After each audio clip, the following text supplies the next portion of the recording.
말씀 듣는 시간은 가장 중요한 시간이라고 생각이 됩니다.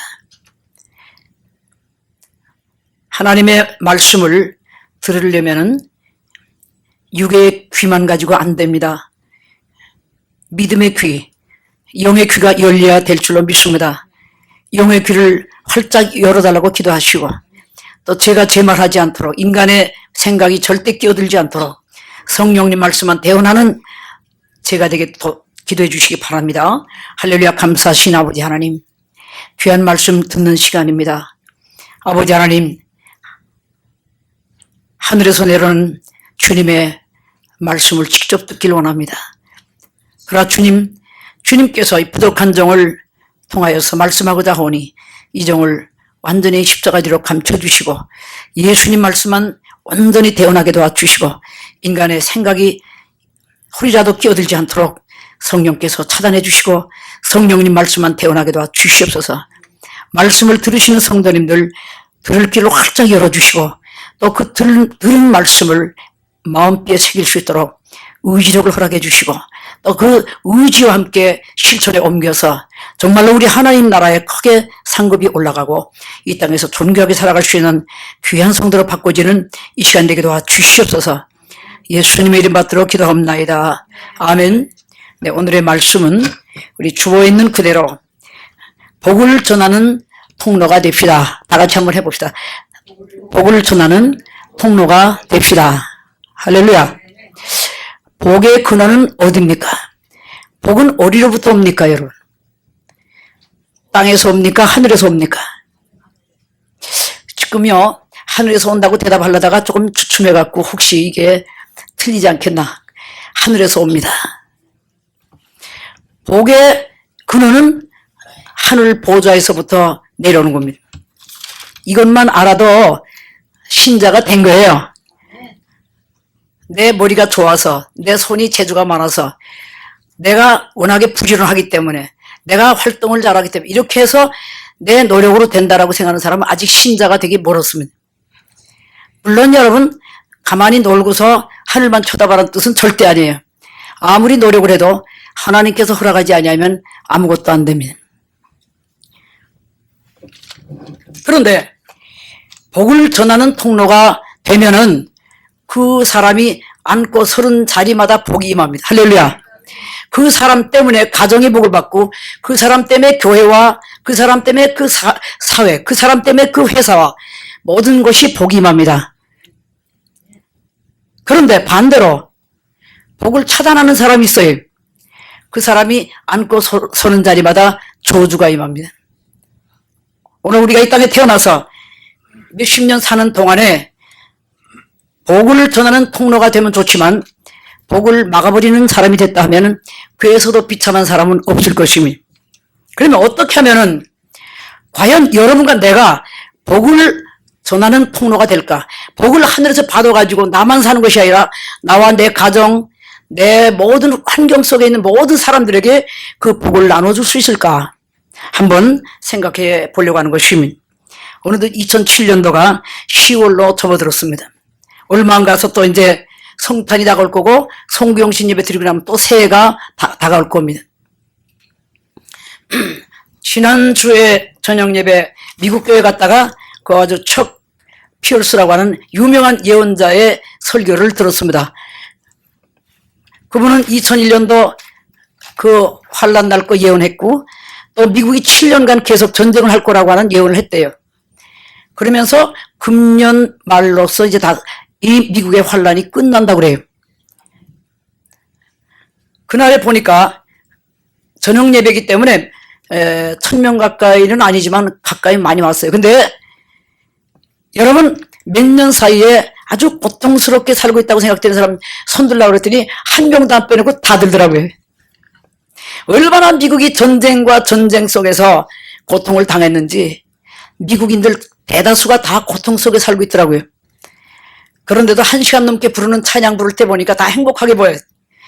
행복한 것 같은데 손 들어버렸더니 다 들어요. 아마 고통을 왼쪽 머리에서 오는지 몰라도 다 왼쪽 머리에서 손대라고 그러더니 그분이 막 쫓는 거예요. 그래서 오늘로서 다 끝났다고. 헬라어에서 보면 여덟 자라고 하는 것은 새 출발의 숫자입니다. 여러분, 7자가 럭키지만 그것은 완전 숫자죠. 럭키 7 다 채워놓고 나면 또 새 출발한다는 거예요. 2008년도는 새 출발의 해라고 이렇게 말씀합니다. 그러면서 왼쪽 무에 손대 나도 손 얹고 막 쫓으니까 나도 또 같이 쫓았는데 얼마나 기분이 좋은지 몰라요.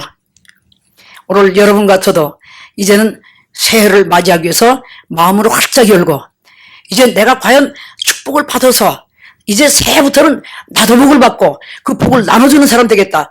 이렇게 한번 결심을 하시길 바랍니다. 그런데 어떻게 하면 정말로 복을 전하는 통로가 될까? 기도 많이 하면 될까? 찬양을 많이 하면 될까?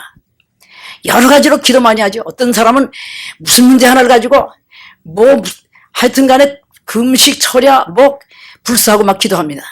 그러면서 하나님 왜 안 주십니까? 언제 주실랍니까? 막 따지기도 하더라고요. 오늘 그런데 하나님 백성들의 복을 받는 방법과 세상 사람들의 복을 받는 방법이 정반대입니다. 하나님 백성들은 하나님 말씀 속에서 하나님이 시키는 대로 해야 복을 받고 세상 사람들은 자기 노력과 자기 수고대로 복을 받습니다. 하나님께서는 반드시 노력한 만큼 가지게끔 자유를 줍니다. 그러나 어느 기간 갔을 때 세상을 떠날 때 다 무효가 될 겁니다. 이 땅에 사는 동안은 그 사람이 막 그 재물 벌기 위하여 또 명예를 얻기 위하여 또 권세를 잡기 위해서 애쓰면 하나님이 그거 가만히 둬요. 하지만 하나님이 주신 것이 아닐 경우에는 결국은 가서 어느 기간 가서 아무것도 아닌 것으로 끝날 때가 와요. 하나님 백성도 역시 그렇게 욕망을 가지고 나가야 되지만은 그러나 법칙대로 해야 된다 그 말입니다. 제일 먼저 우리는 상당히 힘든 이야기가 나오죠. 사도행전 20장 35절에 보면 주 예수의 친히 말씀하신 바 주는 것이 받는 것보다 복이 있다 하심을 기억하여야 할 것이다. 우리는 대부분 받는 걸 좋아하지 주는 거 싫어요. 받으면 기분 좋습니다. 근데 누가 빼앗아가면요 약이 바짝 올라요. 근데 성경에서 복받은 족장들 가만히 읽어보면 다 빼앗긴 사람들이 아브라함, 이삭, 야곱, 요셉 그 많은 복받았다고 하는 사람들이 그 걸어가는 발걸음 속에서 제일 먼저 고향과 그 집을 또는 그 친척들을 다 포기해야 돼요. 아마 아브라함이 고향을 떠날 때 한 70여 세 난 것 같은데 세상에 70여 세 난 그 노인네가 정들은 것뿐만 아니라 자기가 가지고 있던 모든 그 토대를 다 버리고 하나님께서 어느 곳으로 가라고 하는 방향도 제시하지 않고 무조건 나서라. 친척과 아비집도 떠나라고 그랬는데 그것만은 실천할 수가 없어갖고 아버님 모시고 또 친척 조카를 데리고 떠났어요. 그러나 얼마 가서 하나님 말씀 속에서 다 포기하지 않았던 것은 하나님 방법으로 포기하게 만드는데 시간을 낭비하게 됩니다. 얼마 가지 않아서 깨달았어요. 아하, 조카를 데리고 떠나지 말아야 될 뻔했구나. 그래도 조카가 젊고 나보다 더 패기가 있고 하니까 이방인들 가운데 나갔다가 나의 보호자가 요즘 말로 되면 바디 가더라도 되지 않겠나 했더니 이게 아니고 점점 양떼들도 번성하고 하니까 양들 물 먹일 때 또는 그 푸른 초장을 발견할 때 목동끼리 싸움이 나고 말이죠. 친척끼리 의만 상하게 돼가고 있어요. 좋은 결과가. 그래서 결국은 아브라함이 결단을 내리죠. 이제 해지사. 그럴 때 아브라함이 어떻게 했습니까, 여러분? 내가 그래도 삼촌이니까 내가 좋은 땅을 택할 테니까 넌 그 다음에 해라. 이렇게 안 했어요. 제일 먼저 양보부터 합니다. 할렐루야. 결국은 롯이 아주 기름지다고 생각하는 소알 땅으로 떠난 다음에 반대쪽으로 아주 메마르고 산지 땅으로 가게 되는 것입니다. 자, 벌써 고향 땅 버리고 떠나가지고 또 조카한테 좋은 땅을 뺏겼습니다. 자, 그 다음에 계속 가면서 여러분 결혼해갖고 금방 요즘에는 나이들 많아 결혼해갖고 금방 아들, 딸 잘 낳대요. 근데 이 두 부부는요, 하나님께서 뭐라고 말씀했는가 하니 하늘의 별과 같은 자손, 땅에 모래와 같은 자손들을 주겠다. 엄청난 얘기죠. 그러면 금방 뭐 하나 생겨야 될 거 아니에요. 세상에 사라가 이제 89세가 돼가지고 여자 구실 못하는 지가 한참 됐다고. 태가 다 말라버렸어요. 가망이 없다고 생각할 때 그때쯤에서 약속하신 지 25년 만에야 이삭이라고 하는 아들, 아브라함은 100살이고 아내는 90살에 아들 하나 낳았어요. 그 하나님이 왜 그러실까? 오늘 여러분, 복을 전하는 통로가 되기 위해서는 많이 기다려야 되고 양보할 줄 알아야 되고 포기할 거 포기할 줄 아는 그런 인격을 가져야 되기 때문에 그 훈련을 지금 받고 있는 거예요. 거기다가 또 더해서 얼마 동안 지나니까 눈에 넣어도 아프지 않은 이 아들을 하나님께서 하루는 잡아서 제물로 바치라. 여러분, 어떻게 그게 말씀이나 되는 소리입니까? 그런데도 많은 체험을 통해서 아브라함이 모든 인간의 생사와 화복과 우리 모든 것들을 하나님이 주관하시는구나 하는 것을 철저하게 깨달은 뒤 그때는. 그래서 이삭을 데리고 모리아산까지 3일 동안 가가지고 거기서 제물로 바칩니다. 이 착하게 태어난 아들 이삭은 아버님께서 또 죽으라고 한다고 죽겠다고 올라가서 누워 있습니다. 거기에서 하나님의 놀라운 약속이 다시금 확인되는 겁니다. 할렐루야. 이제야 내 그 눈에 넣어도 아프지 않은 그 외아들, 그 아깝고 귀한 아들, 그렇게 귀엽게 기른 아들을 제물로 바치겠다고 하는 너의 그 믿음을 보고 정말로 내가 내 독자보다도 나를 더 사랑하는구나. 우리 하나님께서 확인을 했어요.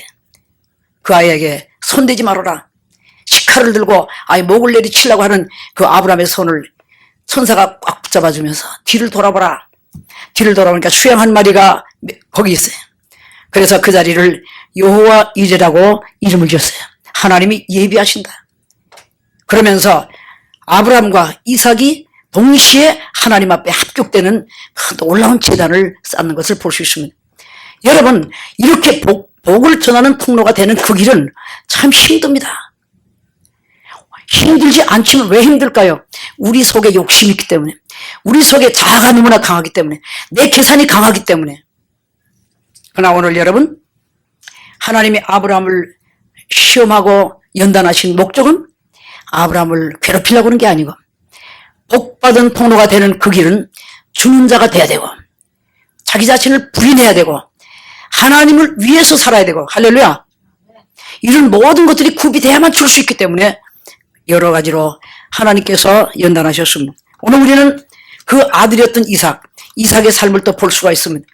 이삭은 시험이라고 하는 것은 한번 아버님에 의해서 목숨이 달아날 뻔할 때에 그냥 순종했다는 거 굉장한, 이건 정말로 자기 생명 하나밖에 없는데 아버님은 하나밖에 없는 아들을 잡아바쳐도 또 다시 그 다음에 사라가 세상을 떠난 뒤에 구두라라고 하는 여자 하나 얻어갖고 6남매를 떠났어요. 자, 또 남은 되지만은 이삭은 하나밖에 없는 자기 목숨인데 그거를 바쳤다고 하는 건 아버지 아브라함보다 더 큰 믿음을 가진 게 이삭입니다. 이렇게 큰 시험을 통과했으니까 이제는 시험이 없겠지 하지만 그렇지가 않아요. 이 이삭을 하나님께서 사랑하시고 너 생명까지라도 나에게 바치려고 했구나 하고 인정을 받았지만은 점점 자라가지고 40살에 결혼하고 이제는 좀 더 좋은 땅으로 간다고 엉뚱한 나라에 갔는데 거기 갔더니 그 원 주민들한테 계속 시길도 받습니다. 우물을 막 그냥 메꾸기도 하고 막 파기만 하면 뺏어가고 그럴 때마다 이삭은 한마디도 싸움하지 않고 양보해버립니다. 믿습니까? 한마디로 말하면 이삭은 바보 같은 남자다. 우리 생각으로는 참 바보 같은 사람이네. 말 한마디 저항하지 않고 뺏기는 남자라. 자, 이거 아니면 죽겠다라고 해서 안 뺏기려고 애를 썼겠죠.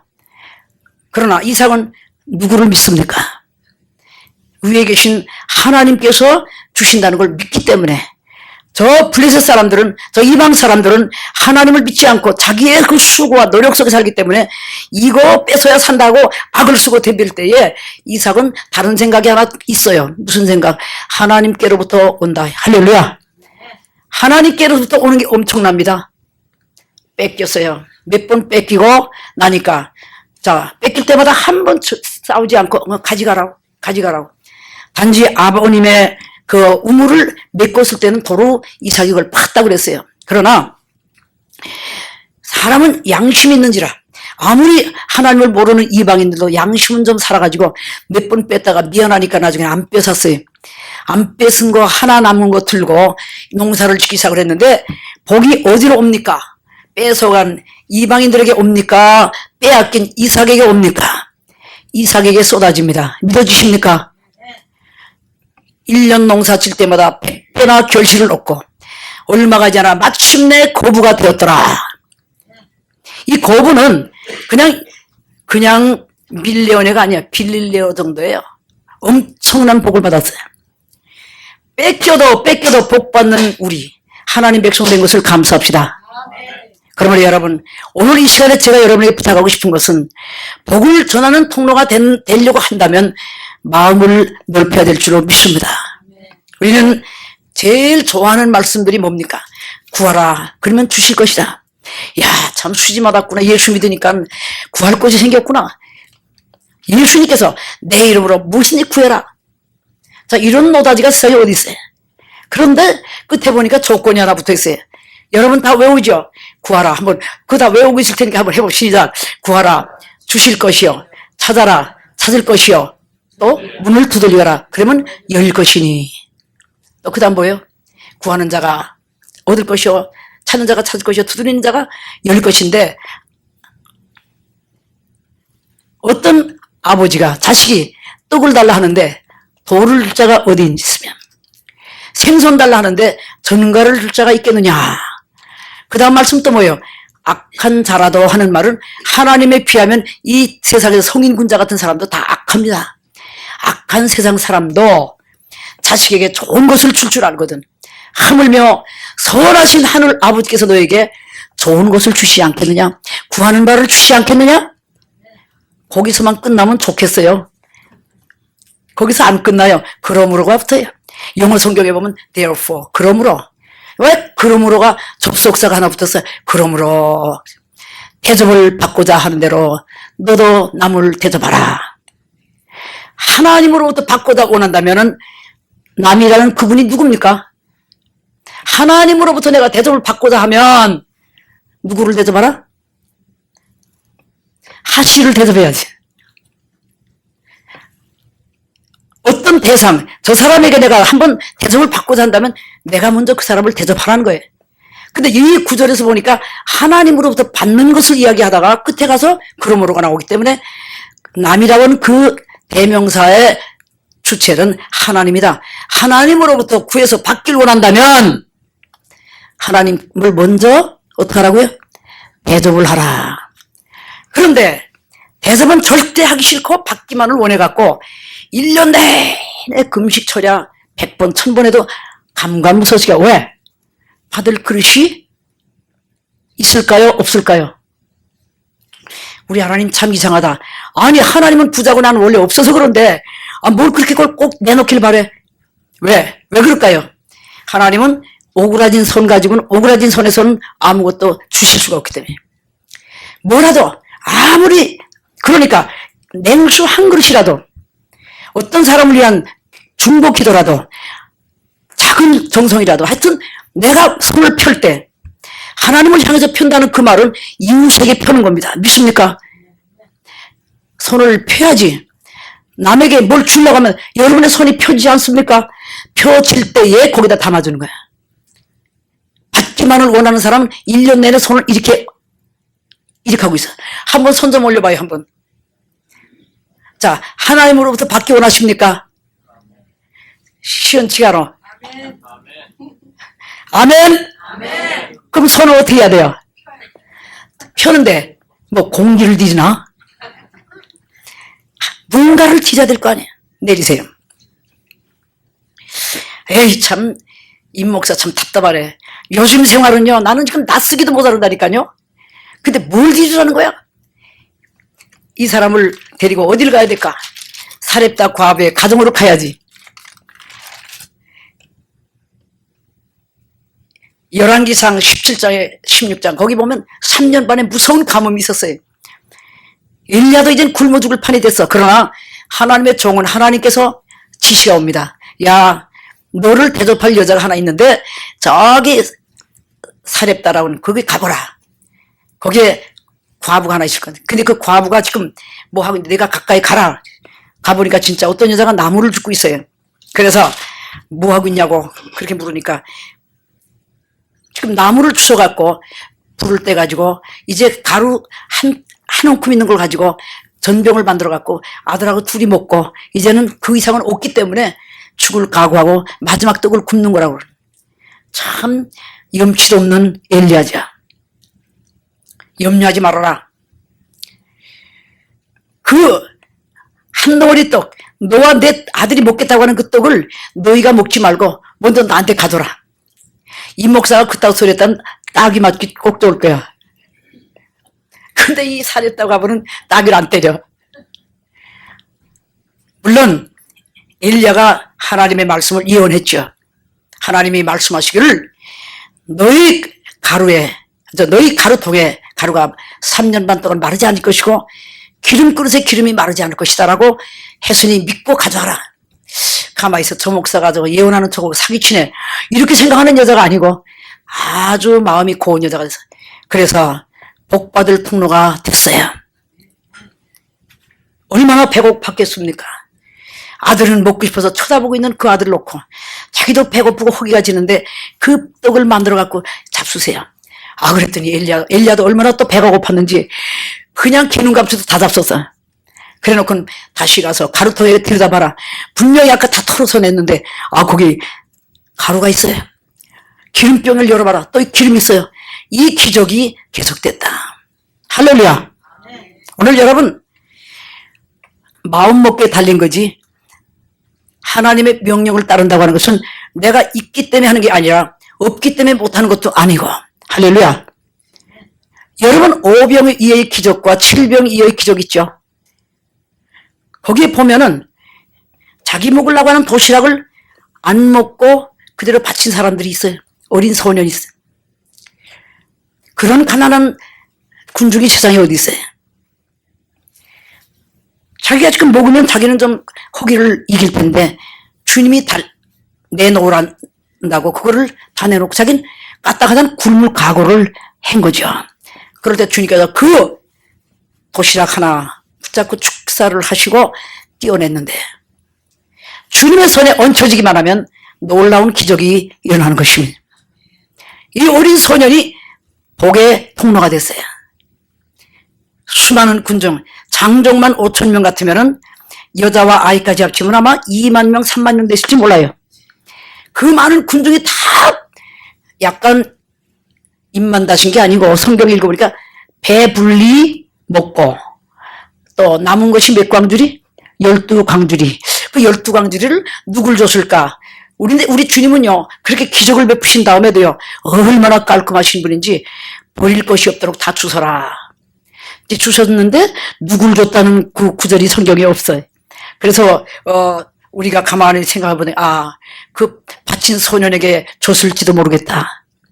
오늘 여러분 분명히 복의 통로가 된다고 하는 것은 먼저 드리는 겁니다. 하나님께 드리든지 아니면 그러니까 다른 사람에게 사실은 그게 주님의 손에 얹혀졌지만 이 소년은 노나주라고 다른 사람 배고플 때 조금씩이라도 노나 먹자고 내놓은 겁니다. 믿습니까? 다른 사람과 함께 살고자 하는 자는 자기가 살 줄로 믿습니다. 우리는 반드시 남에게 베푸는 삶이라고 하는 것은 영적인 법칙인데 남에게 선을 베풀면 반드시 선이 우리한테 되돌아오는데 하나님께서는 인색한 분이 아니기 때문에 아주 높은 이자율로 여러분에게 되돌려 보내시는 줄 믿으시기 바랍니다. 그래서 우리가 나보다 더 힘들게 사는 사람에게 내가 힘 닿는 데까지 무언가를 도우면 하다못해 정말 물질이 없으면 기도로 돕고 하다못해 정말 말 한마디라도 그 사람에게 소망을 주고 관심을 두고 붙들어 주면 그 도움을 통해서 그 사람이 살 때에 나에게 사는 역사가 일어나는 줄 믿습니다. 우리 잠언 19장 17절에 보면 가난한 자를 불쌍히 여기는 것은 여호와께 꾸이는 것이 그 선행을 갚아주시리라. 내 이웃에 어려움 당하는 사람에게 나도 힘들지만은 있는 힘껏 도움을 주고 나면 내가 또 그와 같은 어려움을 당할 때에 엉뚱한 사람이 또 와서 나를 돕는다고 말이에요. 똑같은 사람이 돕는 건 아니지만은 엉뚱한 다른 사람에게서 또 도움을 받게끔 해주는 게 하나님의 역사입니다. 오늘 여러분, 그러므로 우리 마음을 이 시간에 완전히 넓히고 받고자만 하던 그 마음을 어떻게 하면 누구를 도울까 하는 마음으로 바꿔질 때에 여러분은 복의 통로가 되는 줄로 믿습니다. 오늘 여러분 부담 갖지 마세요. 하나님께서는 여러분이 무엇을 갖고 있는지 다 알아요. 없는 것도 다 알아요. 작은 정성이라도 베풀라 이 말이에요. 그래서 오늘 왜 베푸는 삶을 못 살까요? 무관심 속에서 오는 겁니다. 아내와 남편도 마찬가지예요. 왜 가족이 깨집니까? 서로 받기만 하려고 하기 때문에 깨지는 겁니다. 관심이 없기 때문에 자기한테만 잘해주길 바랍니다. 그럴 때 깨지는 것입니다. 오늘 여러분, 아내는 남편을 위해서 무엇을 내가 할까? 남편은 아내를 어떻게 하면 내가 좀 힘이 되어줄까? 서로 이렇게 관심을 둘 때에 이 가정은 견고하게 서고 아름답게 되고 정말로 하나님의 복이 그 가정에 쏟아질 줄 믿습니다. 자기 비유 맞추라고 아내 보고 호통치거나 또 아내는 자기한테 좋게 해달라고 남편한테 옛날 속된 말로 바가지를 긁거나 그 가정은 얼마 못 가요. 만약에 남편의 잡이 없어가지고 놀고 계실 때 자리를 구해도 없어요. 근데 자기 여자 잡만 하나 생겼어요. 그럴 때 까딱하다간 깨집니다. 왜냐? 이 여자가 아유 내가 남편 보름이기려고 결혼했나? 이게 보통 여자들이 공통 생각이에요. 절대 그렇지 않습니다. 하나님께서는 부인에게 돈벌이 할 수 있는 길 열어준 것도 같이 잡수라고 하는 거예요. 놀아서 잡수라고. 믿으십니까? 또 그것을 이용해서 남자는 날마다 바둑이나 두고 다니고 골프나 치다 다니면서 여자 보러 오라고 호통치라 그런 뜻은 아니에요. 노력은 하지만 안 되는 경우에는 서로 양해하고 이해하고 내가 지금 혼자 보는 게 아니라 하나님 벌게 해주셨다. 믿으십니까? 돈 못 버는 우리 남편 심정은 얼마나 괴롭겠나 하고 남편의 마음을 위로하는 여러분 될 때 그 남편이 감화 감동을 받을 줄로 믿습니다. 또 마찬가지입니다. 미국에 오니까요. 남자만 벌어서 못 산다고 자기 부인 노른다고요. 그렇게 묘한 남자도 있더라니까. 나 그런 것도 또 봤어요. 그래서 여자가 만날 우는 거예요. 돈벌이 할 재주는 없고. 오늘 여러분 하나님께서는 두 번 다 돈 벌게 해주든가 한 분에게 크게 벌게 해주든가 어쨌든 살게끔 해주십니다. 그래서 오늘 나에게 어떤 복이 왔을 때는 나 혼자 잡수라고 한 것이 아니라 나누어 주라는 것으로. 그런데 하나님께서 여러분과 내가 하루 분량이 얼마큼 필요하고 내 용돈이 얼마나 필요한지 잘 아시기 때문에 나만 먹고 살겠다 하고 생각하는 사람에게는 조금 주실 겁니다. 내 교회를 내가 받침으로 살려보겠다는 사람에게 크게 줄 겁니다. 더 많은 사람에게 내가 손을 펴겠다는 사람에게 더 많이 줄 겁니다. 할렐루야. 왜? 하나님의 법칙이에요. 복을 나누어 주려고 하는 사람에게는 많이 주는 겁니다. 오늘 여러분, 그런데 이런 설교를 들을 때에 시험이 되고 무슨 소리 하는 건가? 하나의 이론으로만 들리고 마음에 와닿지 않는 이유가 무엇인가? 바로 하나님을 못 만났다고 볼 수밖에 없습니다. 예수님을 바로 만나면 마음이 확 달라집니다. 예수님을 만났다고 하는 증거가 뭡니까? 예수님 마음이 내 속에 들어오는 겁니다. 예수님 마음이 들어오면 예수님하고 관계없을 때는 나 자신밖에 몰랐던 내가 예수님 마음에 들어오는 그 시간부터 다른 사람이 보이기 시작합니다. 내가 죄인이었다는 건 물론 보이지만 통회하고 자복하고 그리고 다른 사람에 대한 관심이 생기는 겁니다. 영혼 구원만의 관심이 아니라 그들의 생활 걱정까지 같이 하게 되는 겁니다.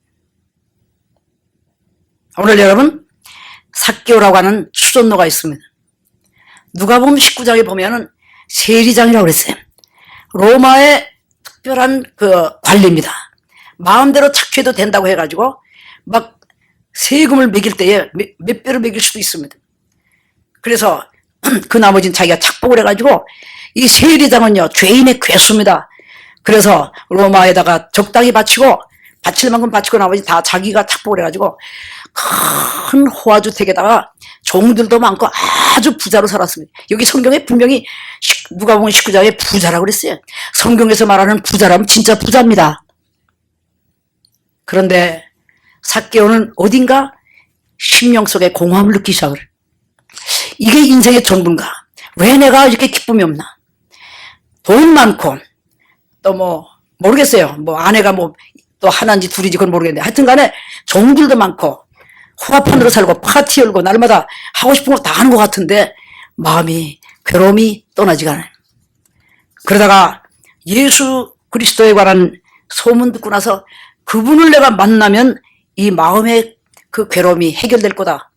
아마 이 사람이 키가 얼마나 작은지 모르지만은 군중 속에서 예수님을 볼 수가 없어갖고 뽕나무에 올라가서 뵀다. 예수님께서 그렇게 자기를 사모해서 올라간 뽕나무에 올라간 그 세리장 삭개오 이름을 불러내면 삭개오야 얼마나 놀랐겠어요 여러분. 어떻게 저분이 내 이름을 알까? 오늘 여러분은 여러분의 이름을 다 아십니다. 믿으십니까? 대답 안 하시네.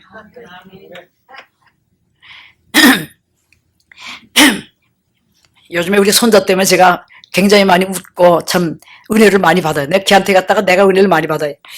한 5일 전부터는 내가 이렇게 기도하고 나서 야, 너 여기 천사가 있냐?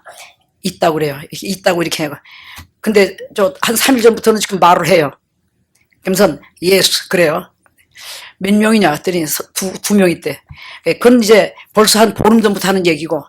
그런데 이젠 지저스가 또 있대요. 그래? 예수님이 계신대요. 그래, 목사 할머니가 여기다 손 얹고 기도할 때 지저스가 여기다 손 얹고 자기도 예수님이 지금도 계속 손대고 있대.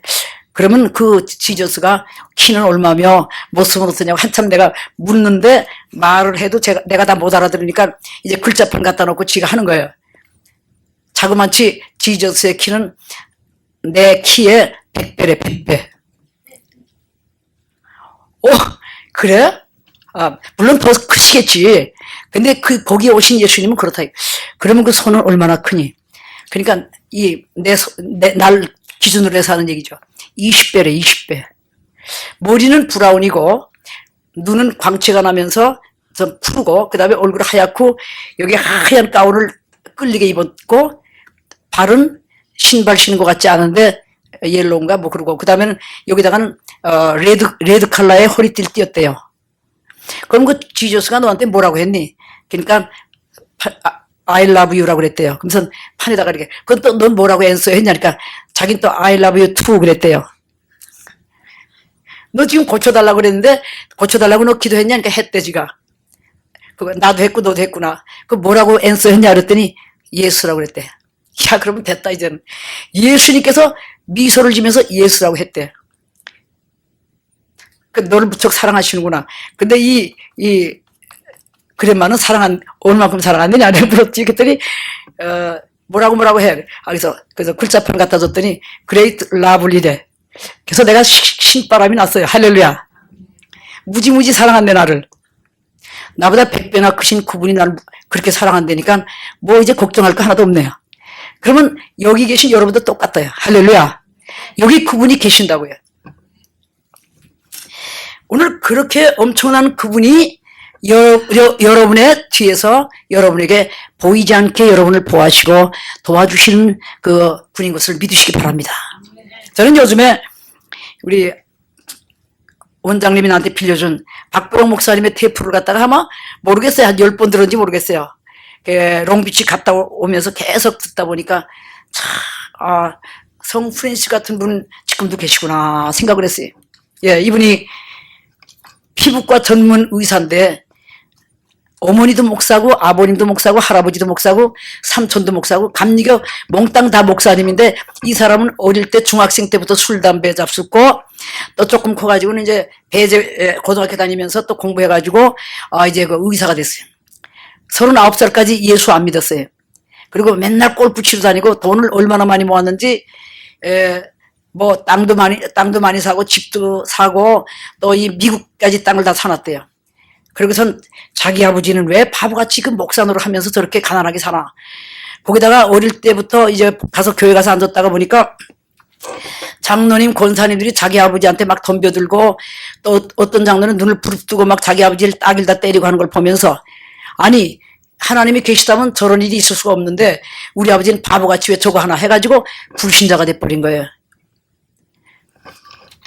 그러면서 39까지 자기 마음대로 살았는데 그 가운데서 가정이 깨져갖고 아들 하나 놓고 부인은 어디로 가버렸고 혼자서 이제 살면서 그래도 재밌게 살았는데 심장병으로 인해서 깨졌어. 이분이 심장이 3분의 1은 정상으로 뛰고 3분의 2는 엉망진창으로 뛰어가지고 거의 돌아가시게 되니까 그 마가이 다락방이라고 하는 기도처가 있나 봐요. 거기 가서 기도하다가 예수님을 만납니다.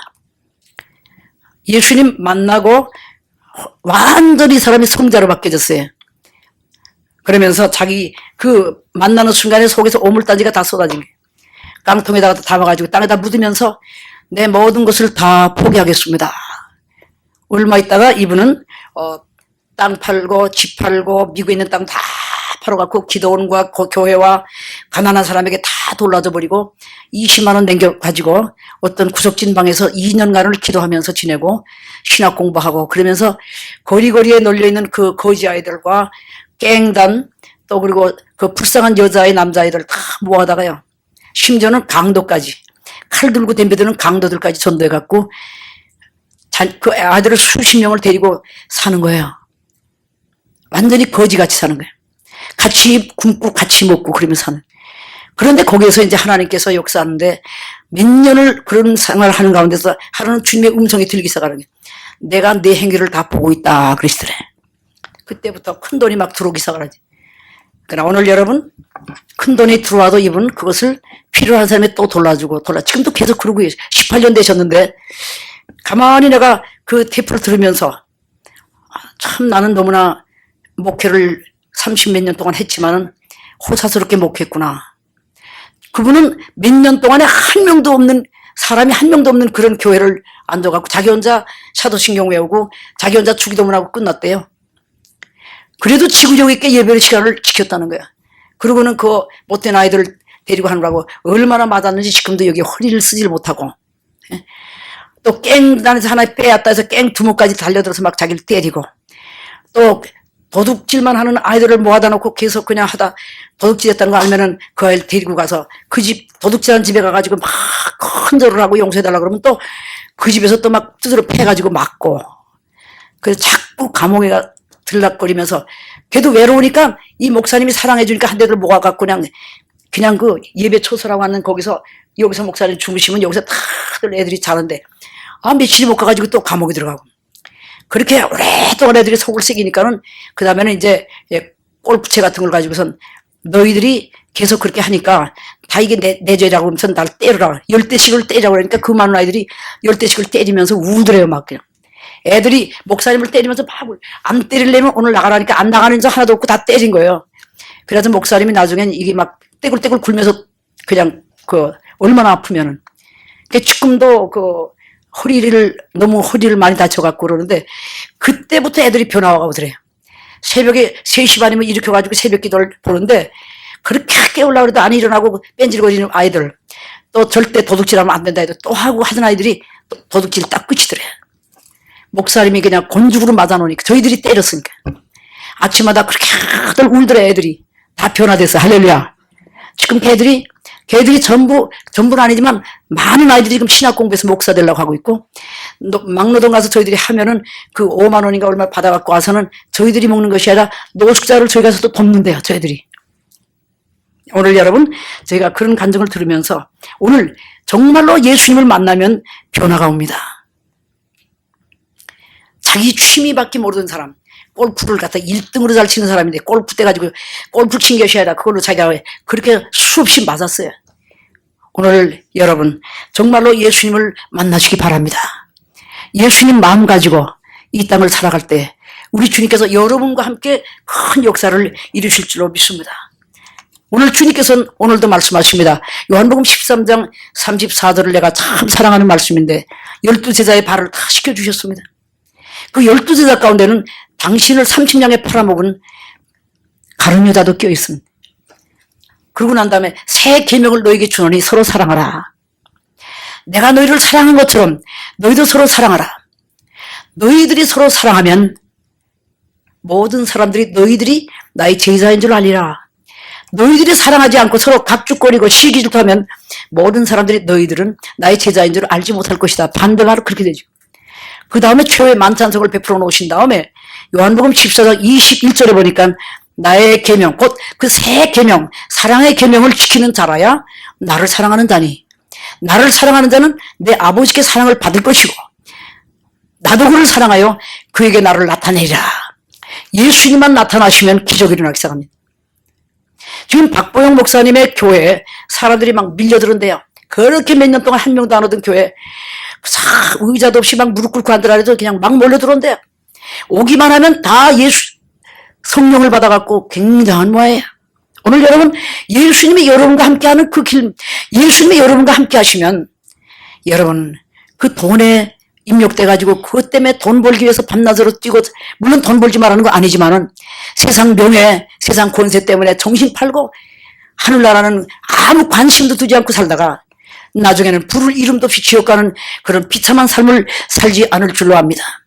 오늘 여러분 예수님을 만나시고 예수님의 그 사랑을 우리가 한번 간직해 보시기 바랍니다.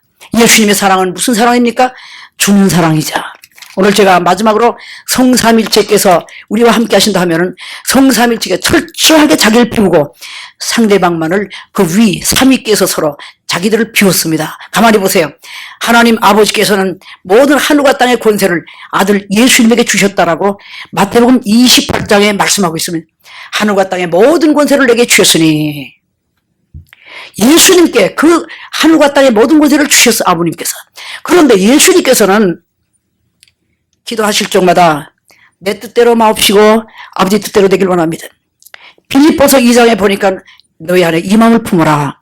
곧 그리스도 예수의 마음이니 그는 근본 하나님의 본체지만은 하나님과 동등됨을 취할 것으로 여기지 아니하시고 종의 형체를 가져 사람의 모양으로 나타나셨고, 그리고 죽기까지 복종하셨으니, 예수님께서 죽기 싫으셔갖고요. 예수님도 인간의 몸 쓰고 왔기 때문에 겟세마네 동산에서 할 수 있거든, 아버지 이 잔을 좀 비켜주십시오.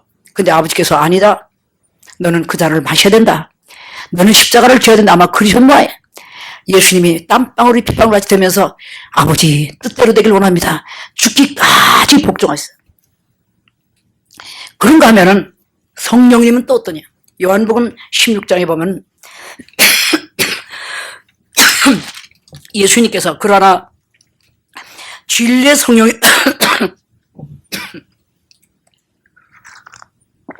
오시면 그는 자의로 말하지 아니하고 오직 듣는 것을 말하신다. 성령님은 철저히 비우신 분이에요. 자기 의지대로 하지 않아요. 하나님 아버지와 예수 그리스도의 말씀만 그대로 전하고 그분의 뜻만을 따라. 그런데 또 예수님은 어느만큼 성령님을 높이시는가 하면, 나를 거역하거나 나를 회방한 자는 용서받을 수 있지만 성령을 거스린 자는 용서 못 받는다고 엄청나게 성령님을 높여드렸습니다. 세 분이서 서로 자기를 비우고 상대방의 위를 높였어요. 오늘 교회가 하나 되는 그 길은 나보다 남을 낮게 여기고 내가 무엇으로 저분을 섬길까, 이 마음 갖게 되면 교회가 살 줄로 믿습니다. 목사는 성도를 섬기고 성도는 성도끼리 섬기고, 가정도 마찬가지, 남편을 아내를 섬기고 아내는 남편을 섬기고. 할렐루야. 우리 한번 복의 통로가 됩시다. 끝으로 한번 여러분 한번 지금까지는 어떻게 살아왔든지 간에 눈 좀 감으세요. 이 시간 확실하게 예수님을 여러분의 구주로 영접하고 성령을 선물로 받아서 복의 통로가 되게 하여 주시옵소서. 3분간 간절히 기도하시기 바랍니다. 아버지 하나님, 내가 아직도 비우지 않았습니다. 내 고집대로 살고 내 욕심대로 살고 이기적입니다. 내가 죽게 없어서 자신을 부인하고 십자가를 지고 날마다 따르라고 했는데, 십자가는 바로 하나님을 위하여 살고 내 이웃을 사랑하는 마음으로 살고, 이것이 바로 십자가의 정신이고 희생과 봉사와 사랑인데, 희생할 마음은 전혀 없고 무엇을 받을까 날마다 달라고만 했던 이 어리석음을 용서해 주시옵소서. 달라고 하지 않아도 이웃에게 베풀라고 할 때, 우리 주님께서 기뻐하시는 일을 하려고 할 때 내가 기도하기 전에 무엇이 있어야 될 줄을 아시고 채워주시는 하나님을 알고 믿고 이제부터 정말로 복을 나눠주는 통로가 되게 하여 주시옵소서. 예수님의 이름 받들어 기도합나이다. 아멘.